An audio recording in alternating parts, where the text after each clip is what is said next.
Chers amis de Blois-Rive-Gauche, du diocèse de Blois et même d'au-delà du diocèse de Blois, puisque je sais que vous êtes nombreux maintenant à suivre notre rendez-vous de temps en temps dans la paroisse à distance que nous avons mise en place, je voudrais vous dire ma joie de vous retrouver en ce dimanche un peu particulier puisqu'il est notre premier dimanche de confinement, chacun chez soi. Ce dimanche où nous avions l'habitude de nous retrouver pour célébrer ensemble le Seigneur, pour chanter la louange de Dieu et pour écouter sa parole. Ce dimanche où nous avions l'habitude de communier au corps de Jésus et où, du fait du confinement, nous n'avons pas pu nous retrouver, nous n'avons pas pu célébrer ensemble le Seigneur et nous n'avons pas pu communier à son corps. Alors je voudrais justement vous dire quelques mots à ce sujet-là, au sujet de ce que l'on appelle dans l'Église la communion spirituelle ou la communion de désir. Vous savez que dans l'Évangile, on voit un certain nombre de personnes qui viennent à la rencontre de Jésus et qui ont un grand désir dans le cœur de recevoir les dons de Dieu. Je pense par exemple au centurion Corneille. Je pense également à cette femme syro-phénicienne qui vient intercéder pour sa petite fille. Ce centurion Corneille, il vient intercéder pour son serviteur qui est loin. Cette femme, elle vient intercéder pour sa fille qui est loin également.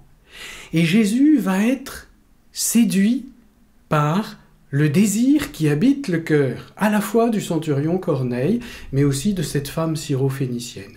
Et parce que leur désir de l'œuvre de Dieu en eux et pour ceux qu'ils aiment est grande, alors Jésus va exaucer leur demande, même si c'est à distance. Et vous savez que, retournant chez lui, le centurion Corneille découvrira son serviteur guéri, de la même manière que la syro-phénicienne découvrira que sa petite fille a également été guérie par la puissance d'amour de Jésus.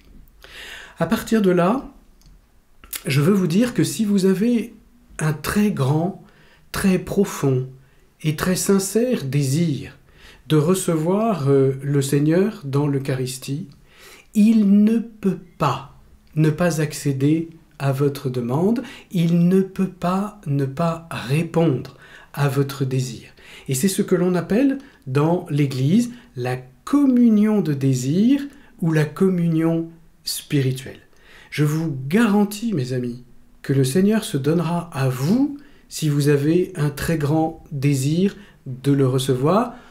Il se donnera à vous peut-être même plus sûrement que lorsque, parfois de manière un peu automatique ou habituelle, le dimanche, on se met dans la file pour aller communier sans toujours très bien savoir ce que l'on fait ou en avoir pleinement conscience. Là, si vous faites une communion de désir, si vous exprimez au Seigneur ce désir profond que vous avez de le recevoir, alors oui, je vous le dis, il se donnera à vous certainement. C'est pour cela qu'en annexe de cette vidéo, vous trouverez une petite prière pour demander au Seigneur de faire grandir en vous la communion de désir. Alors nous sommes dimanche et je voulais vous dire quelques mots sur l'évangile d'aujourd'hui. L'évangile d'aujourd'hui que je ne vous lirai pas pour ne pas allonger excessivement cette rencontre dominicale. L'évangile du jour qui, comme vous le savez peut-être si vous avez regardé la messe à la télévision, nous raconte l'histoire de la guérison de l'aveugle de naissance. Et sur cette guérison, je voudrais vous dire une chose, mes amis. Il y a des choses que le Seigneur, Tout-Puissant, ne peut pas faire. Et entre autres, ce que le Seigneur ne peut pas faire, c'est vivre dans la communion avec les ténèbres et le péché. Le Seigneur, qui est un être de lumière, il le dira d'ailleurs dans l'évangile de Saint Jean, celui que nous avons entendu ce matin, « Je suis la lumière du monde ». Le Seigneur, qui est un être de lumière, ne peut pas vivre avec les ténèbres. Et vous savez, c'est un peu comme lorsque l'on est dans une pièce qui est éclairée, pleine de lumière, et qu'à côté, il y a une pièce qui est dans les ténèbres. Si j'ouvre la porte de la pièce lumineuse vers celle des ténèbres, alors à ce moment-là, les ténèbres vont être chassées, la lumière va rentrer à flot parce que les ténèbres ne peuvent pas résister à la force de la lumière. Et vous le savez très bien aussi avec moi que l'alternance des nuits et des jours n'est possible et les ténèbres ne peuvent gagner la terre que parce que le soleil se retire. C'est lorsque la lumière se retire que les ténèbres gagnent, mais la lumière a toujours le dessus sur les ténèbres lorsqu'elles sont confrontées.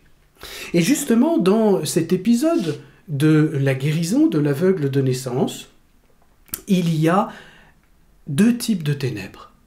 Il y a d'abord les ténèbres de la vue de cet homme qui n'a pas accès à la lumière.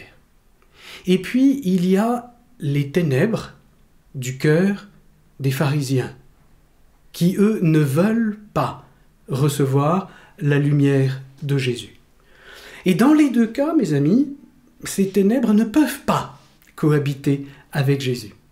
Et donc, lorsque Jésus se rend présent devant cet aveugle, eh bien, il va lui donner accès à la lumière. Il va chasser les ténèbres de son existence. Par contre, les pharisiens, les scribes, les docteurs de la loi, qui ne veulent pas recevoir la lumière de Dieu, eux, que vont-ils faire? Ils vont s'éloigner, ils vont partir, ils vont se mettre à distance de la lumière parce qu'ils préfèrent garder leurs ténèbres, et à partir de là, nous dit l'Évangile, ils vont commencer à comploter pour faire mourir Jésus. Il y a les ténèbres, il y a la lumière. Il y a le non, il y a le oui, il y a le noir, il y a le blanc.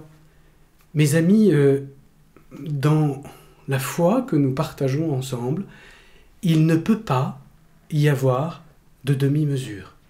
Il n'y a pas de neutralité possible dans notre foi. Et l'Évangile nous montre que, justement, là où les pharisiens vont refuser la foi, et le verset 18 de l'Évangile dit « Les Juifs ne voulaient pas croire ». Par contre, lorsque Jésus interroge l'aveugle, il va lui dire « Crois-tu au Fils de l'homme » au verset 38, et lui va répondre « Oui, je crois, Seigneur ». La question de la lumière devient donc une illumination de tout l'être, mes amis. Et la rencontre de la lumière du Seigneur fait forcément entrer dans une démarche de foi. Sinon, c'est le rejet, comme les Juifs de l'Évangile. Et lorsque Jésus accomplit un miracle comme celui qu'il accomplit avec cet aveugle de naissance, c'est certes pour soulager une souffrance, mais c'est aussi pour faire entrer dans la foi en lui, Jésus, Fils du Dieu vivant. Alors nous-mêmes, mes amis, je ne sais pas si vous en avez conscience, mais nous avons fait l'expérience de l'aveugle de naissance. Nous avons été baptisés, nous avons fait cette rencontre de la personne du Christ, nous avons été illuminés par la rencontre du Christ, et vous savez que dans le rite du baptême, c'est symbolisé liturgiquement par le cierge pascal qui est présent à côté du baptistère, et par ce petit cierge qui a été pris par le prêtre, qui a été allumé au cierge pascal et confié à notre parrain, pour signifier de quelle manière nous avons été illuminés par la rencontre du Christ. Oui, mais la difficulté, c'est qu'au jour d'aujourd'hui, alors que notre baptême aurait dû faire ouvrir en grand la porte de la pièce lumineuse sur la pièce des ténèbres, il se trouve que nous avons plutôt tendance à n'ouvrir la porte qu'à moitié, à l'entrouvrir, ce qui fait que la lumière ne peut pas véritablement gagner sur les ténèbres dans notre existence.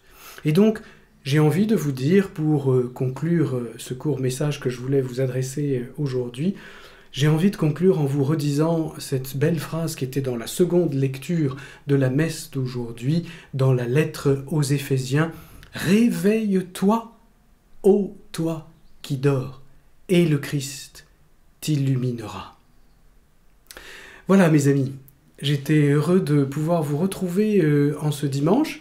Je vous donne bien sûr rendez-vous tous les soirs à 19 h auprès de Notre-Dame des Aides. Vous savez que nous sommes de plus en plus nombreux à prier Notre-Dame des Aides à la fois dans notre ensemble pastoral, mais également au-delà, puisque les paroissiens de la cathédrale prient également Notre-Dame des Aides, ainsi qu'un certain nombre de paroissiens de Vendôme et même d'au-delà de notre diocèse.